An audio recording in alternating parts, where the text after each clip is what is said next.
Hello everybody, welcome back to my channel. So I actually filmed this video already like about a week ago, and then I went to try edit it and the files were not okay. And instead of spending hours trying to recover them and all that jazz, I thought I would just film it again. I'm not sure how sensible that is, because honestly, what if the files go weird again? I mean, was I thinking this through? No. Am I slightly glad I get to film it again? Yes, because I wasn't fully happy with it before. So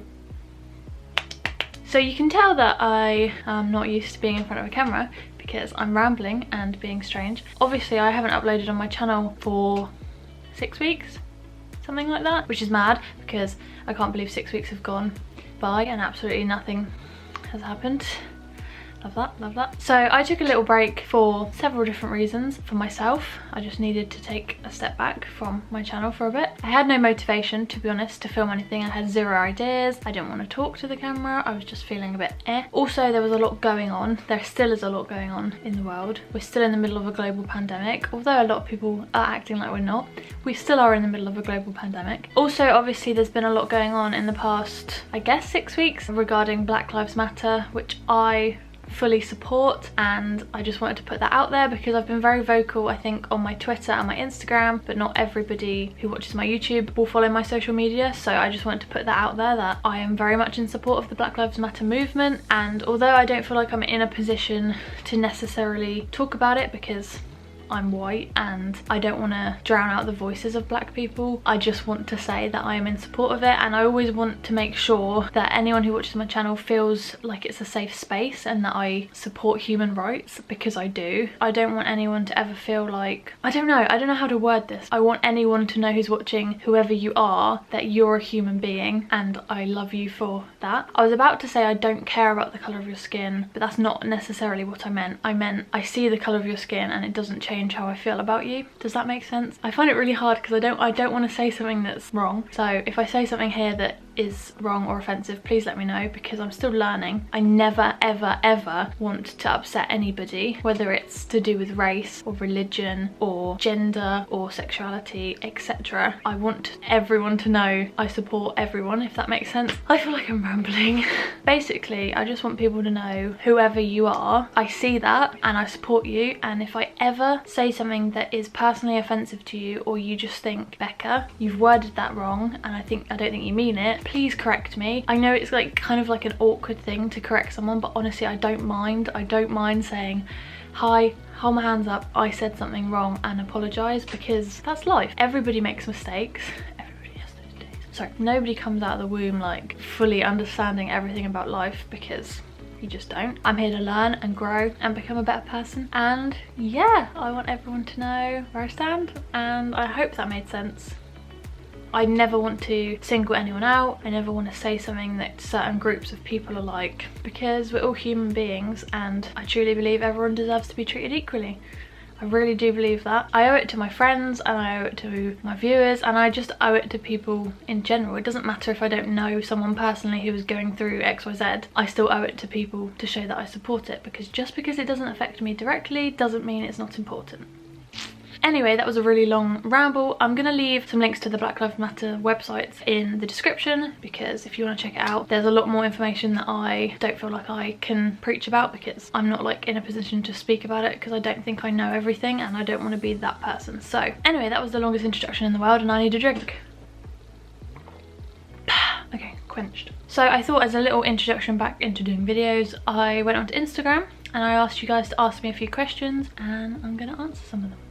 Okay, so one of the questions that I've been asked like a million times is, are you going to Disneyland Paris anytime soon? The short answer is no. I'm not planning on going for when it opens, because I personally don't feel comfortable going yet. I know quite a few people who are planning on going, opening, or like in July in general. It's just not something that I'm thinking of doing anytime soon. Yesterday, as I'm filming this, the Disneyland Paris reservation system kind of went live really randomly, and it was like, myself and Lauren managed to get us some reservations for October. That's the next trip realistically that we were looking at. We're not like 100% sold that we're going to be going, but we booked our reservations as a just in case, kind of like a month before. We're going to review how we feel about going and the situation, because if we're still not comfortable, we're not going to go, because safety is more important than any Disney trip. I know they're going to put in precautions, and I'm going to wait and see what that's like when it opens and how things go and how people act, because that's one thing that I'm always like, oh, it's not about me, it's about other people, and if other people are ignoring it, then I'm not going to feel comfortable. October is looking at the next possible Disney trip. What are your favourite things to do that make you happy? So this was a really nice question, and then I was thinking about it and I was like, oh, I don't know. One thing that I love to do that always puts me in a good mood is have a really long soak in the bath, which I did last night and it was amazing. Put on a face mask, listen to some music, maybe burn a candle, and just release all my toxic energy. Also, just picking up a book and losing myself in a new world for a while, that just always puts me in a good mood. I mean, it depends on the book, I guess, because another thing that I love doing, which I've been doing a lot of recently, is putting on music really loud and just dancing and singing at the top of my lungs very badly. Dancing badly, I cannot dance. You may have seen in certain vlogs I've done dancing and it is bad, but I enjoy myself and it just makes me feel really happy. So yeah. What is your favourite tattoo? I think my favourite tattoo is currently my thigh tattoo. I'll insert a picture here if I remember. This is probably the photo that was taken when it was first done, so my thigh was like really swollen and big, but anyway, it's obviously settled down now. But I love my thigh tattoo. It makes my thigh feel really pretty, and I want one on my other thigh, but I don't know what. But I want my thighs to have lots of flowers on them and feel really pretty. So someone has asked, what is your opinion on the reopening of Disneyland Paris? Do you think it's too early? Love you lots. Oh, thank you, I love you too. It's really hard. I think the opening of Walt Disney World is way too early based on the amount of cases in Florida and the US in general. I don't think that's a good idea, but hey, whatever. Maybe it's a bit early because I think the Asian parks opened and had a longer close period, if that makes sense. So they were closed for longer than Disneyland Paris will have been closed, and they've opened and they seem a little bit more like their cases have lowered a lot more. They seem a lot more on top of it. I'm not really sure about France, so it's really hard to gauge. Maybe it will always be too early. I don't know, to be honest, and I'm kind of looking forward to seeing what happens when it does open and how people are going to deal with it, and if people are going to actually follow the rules. Again, you can't necessarily control everyone around you, and I think it could be interesting. I feel like maybe it is a little bit too early and they could have waited a couple more weeks. What's your next tattoo idea? I keep thinking about tattoo ideas and I'm like, what do I want? I kind of want one, like a shouldery one that kind of comes here, but I don't know what. I want another thigh one. I don't know. I don't actually have like ideas, and I just like floral tattoos like a lot, so I guess I could just be covered in flowers and stuff. But I kind of like the idea of having floral tattoos with like little hidden things in them, if that makes sense. I just really want another tattoo. What are the last 3 books that you read? Here are the last 3 books that I read. Yay! So the last book that I read, I literally finished this a couple days ago. So this is by Holly Bourne. It's The Places I've Cried in Public. This is a young adult novel. I enjoyed this book, but not in the same sense of enjoying a book, because I'll say trigger warning here. This contained emotional abuse and physical abuse in a relationship of a young girl who is 16, 17. It's quite difficult to read. I think it's important to read about and important to not ignore stuff like this, but it is obviously a difficult read, and for some people this wouldn't be something that you want to read because it would be hard. I enjoyed it in the sense of, I don't know how, it's like, I didn't enjoy it, like it was uncomfortable, but overall I think it was a good book. I thought it was going to be like a romance novel. I guess it is, but not in the same sense as the other romance novel. The book I read before, well, I could have done an overlay, but I can't be bothered. A Good Girl's Guide to Murder by Holly Jackson. This is another young adult book. This is about a teenage girl called Pippa. For her college project, she has to pick a topic, and she's decided to investigate a 5-year-old murder because she doesn't believe the person who was accused of the murder actually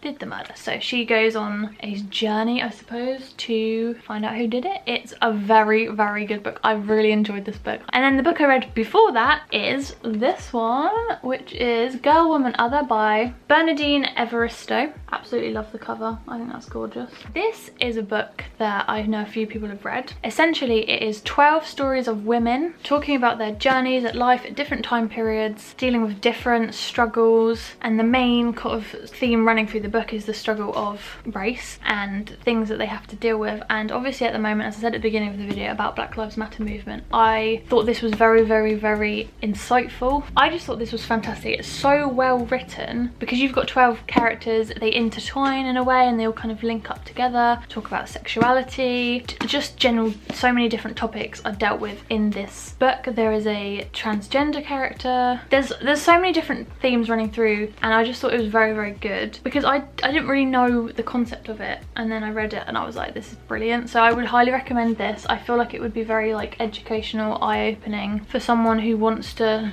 learn more, especially at the moment, and that is what I wanted to do, and I loved this. I feel like it's not a book that you read very, very quickly. I personally didn't, because I feel like because I was taking a lot of it in, it took me a little bit longer, but it was still absolutely fantastic and I would highly recommend it. What's the first place that you'll travel to when it's safe to? So if you mean travelling abroad, I guess Disneyland Paris will probably be the first place I go because it will be the easiest place technically, but the first place I travel will probably be somewhere in the UK when I can go somewhere and feel safe and comfortable, and when I can actually meet up with people like physically next to them and give people hugs. There are so many like day trips I want to go on and so many places I want to go and people that I want to visit, and I'm really excited that when this can happen I'm going to do day vlogs, and I think it will be really fun.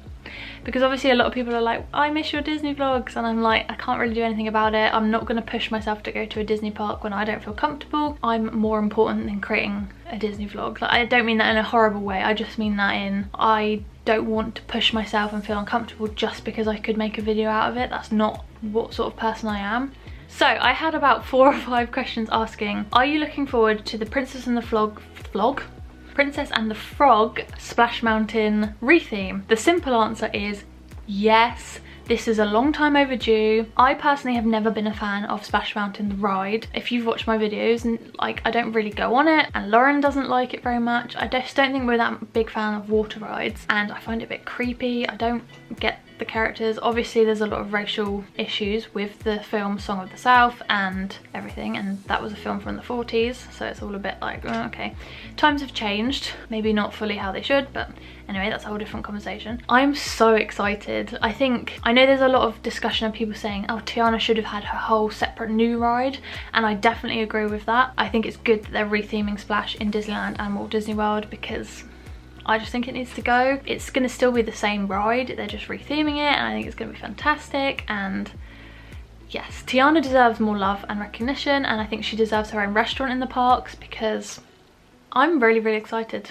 Really excited, and I probably will go on Splash a lot more when it's Tiana Princess and the Frog themed, because this might be very controversial, I'm sorry, but I always thought Splash was the worst mountain. Don't come for me.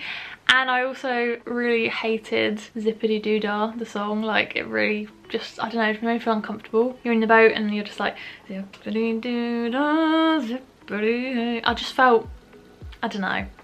I was never a fan. I understand a lot of people have a nostalgic sort of attachment to it, and it's obviously a bit like, oh, because we might not get to ride it again, but I think it's important that it needs to change, and the ride isn't changing. It's still gonna have the same track. It's just gonna be more modern, and it's gonna be Princess and the Frog, which is gonna be fantastic, and I can't wait to hear Princess and the Frog songs rather than Zippity Doo Dah. So someone's asked, why is Punzi your favourite? And people always ask me this, and I mean, I don't necessarily know. Sometimes you just have a favourite character, and when you think about it, you're like, I don't know, I just love them. Tangled is a very, very special film to me. I love Tangled, you can see Tangled there.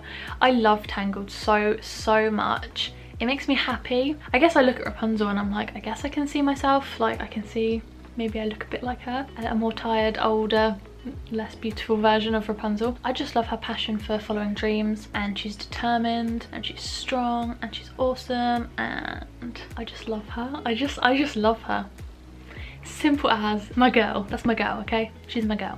What's your favourite / go-to makeup product? Also, love you. Thank you, love you too. People are sharing so much love, that's so sweet. As you possibly know, I don't really wear a lot of makeup. Like right now, all I'm wearing are my eyebrows, which look terrible, and mascara, which look good. They look okay. I don't really wear much foundation anymore because I find it's just a lot of effort to put a lot of makeup on. I do it occasionally, but not very often. So I think my go-to makeup product, let me see if I can get it.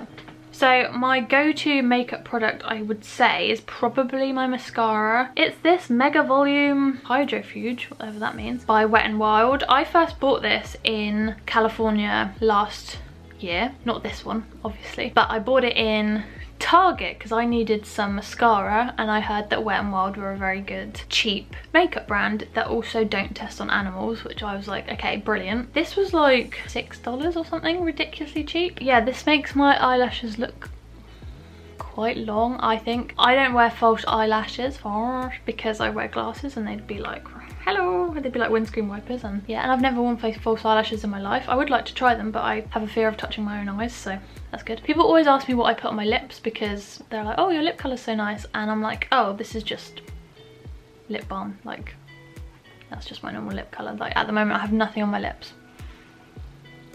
apart from lip balm, so I don't really wear a lot of makeup, to be honest, which is probably not helpful at all. What are you more excited for, Avengers Campus or Princess and the Frog re-theme of Splash? I think I'm excited for both equally because I love both. Like, I don't love Splash the ride, I love Princess and the Frog, but I'm excited for the ride to be rethemed. And Avengers Campus, oh my god, I'm so excited. I'm so excited. Yes, cannot wait, brilliant. Rank the Walt Disney World parks. Okay, that's pretty easy for me now. I'm not including water parks because I don't like water parks anyway, so they'd be at the bottom. So number 4 would be Epcot for me. I know that's controversial. People might be like, what are you doing? Personally, I love the World Showcase. I think the World Showcase is fantastic, but everything else about Epcot for me is a bit at the moment. Epcot has never been my favourite park. I'm sorry. Again, I love the World Showcase, but not keen on anything else. Number 3, I would say, is the Magic Kingdom. I love the Magic Kingdom, but out of the 3 Magic Kingdoms that I've been to, the one in Orlando is probably the worst, in my opinion. There's no rides that I think, oh, this is the best version of this ride I've been on. There's nothing particularly that I'm like, oh my god. Like, I love the Tangled toilet area, but that's a toilet area. That's like a restroom spot. It's not an attraction. The Walt Disney World castle is my least favourite castle. Number 2 is Hollywood Studios, which people are like, why? Hollywood Studios is terrible. And I'm like, I really like Hollywood Studios. I think it's a really good park. I haven't been since Galaxy's Edge has actually opened, so I have no idea about that, but obviously I've been to Galaxy's Edge in Disneyland and I loved it. I like the vibe of the park. I just think it's really cool. Yeah, I don't know, I just really like Hollywood Studios. I have no other reasoning for it. I just think it's great. And then my number 1 park is obviously the only one left, Animal Kingdom. I think Animal Kingdom is a fantastic park. It's very well themed. The only problem I have with Animal Kingdom is it gets absolutely baking hot. Every time I go there it's like 700 degrees and I'm like, whew. But it's fantastic. I just think it's a beautiful park. I think it's great. I think there's so much to see and do, and I think it's quite underrated, and I just love it so much. So my camera battery just started flashing even though I charged it, so that is good. I'm gonna answer one more question and then I'm gonna end the video because... So the final question I have is, who is your celebrity crush and which Disney character could they play? I think everyone probably already knows this. Andy Samberg is my celebrity crush. Not sure if you know that. Probably do if you follow me on Twitter because I talk about it a lot. I love Andy Samberg. Like, he's beautiful to me. Okay, to me. I love him. I adore him. I just... love of my life, actual love of my life. So Andy Samberg is my celebrity crush. I'm not sure who he could play. I kind of thought about this and I was like, maybe he could play Riley's dad in Inside Out because we all know that Andy Samberg is a dad. Yeah, so I'd probably say Riley's dad in Inside Out as the only answer I can think of. Because Riley's dad is pretty hot, not gonna lie. Like, he's pretty hot. So my camera battery is aggressively flashing at me and, you know, I'm feeling a bit attacked. I can see it's like dong dong dong. Calm down, love. So I'm gonna end the video here. I really hope you enjoyed it. I'm really sorry if it's really rambly. Yeah, this is my first time in a while. Please make sure to like, comment and subscribe if you did enjoy the video. Let me know anything that you want to see from me in the future. I promise I'm gonna try get back into filming videos as long as my motivation allows it. I've just got to be in the mood. But yeah, hopefully you enjoyed seeing my face again. I've had quite a lot of lovely messages saying that people missed me, and that made me happy. So hello, goodbye, and yeah, I will see you hopefully, fingers crossed, no promises made, but hopefully I'll see you next week for another video.